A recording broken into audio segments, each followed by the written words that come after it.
Bapak Ibu sekalian, saya Effendi Lot Simanjuntak, praktisi hukum. Pengalaman saya selama bertahun-tahun menangani berbagai perkara, khususnya perkara pidana. Saya merasa ingin memberi semacam sharing pengalaman kepada saudara. Apa yang harus Anda lakukan ketika Anda berhadapan dengan hukum, khususnya perkara-perkara kriminal. Misalnya Anda diminta menjadi seorang saksi untuk memberikan keterangan kepada penyidik, atau mungkin Anda sebagai seorang bahkan tersangka ya atas suatu peristiwa pidana.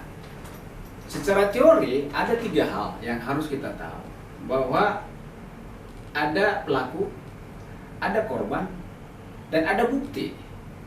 Victim, evidence, and criminal.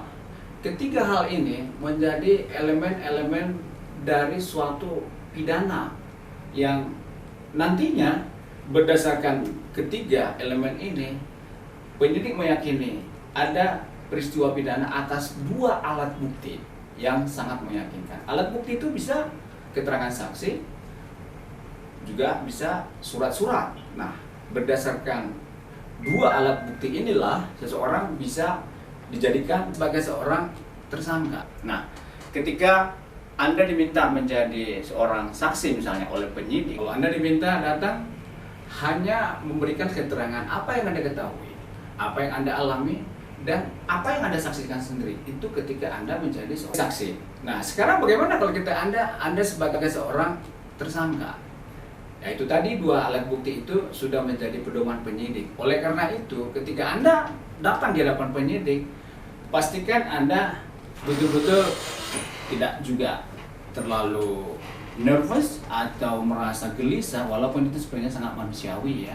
Yang penting keterangan saudara itu betul-betul faktual, tidak atas dasar suatu opini, karena yang diminta kepada saudara adalah kebenaran dari suatu peristiwa yang Anda tahu sendiri atau Anda lakukan sendiri, tidak di atas suatu opini yang nanti akan berimplikasi pada status saudara, yang akan bisa memberatkan saudara.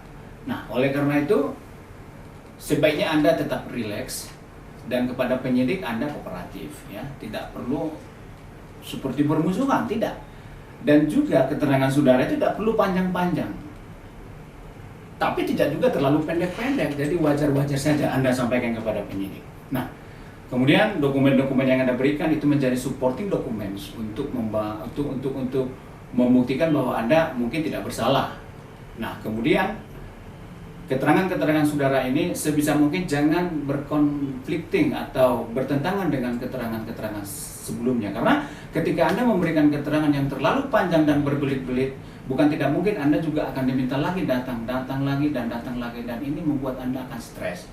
Nah, pada akhirnya Anda diminta untuk mengecek ya. Jadi dalam hal ini setiap berita acara yang akan Anda tandatangani, pertama-tama harus make sure bahwa keterangan saudara itu betul-betul faktual dan sesuai dengan apa yang Anda sampaikan, bukan di luar itu.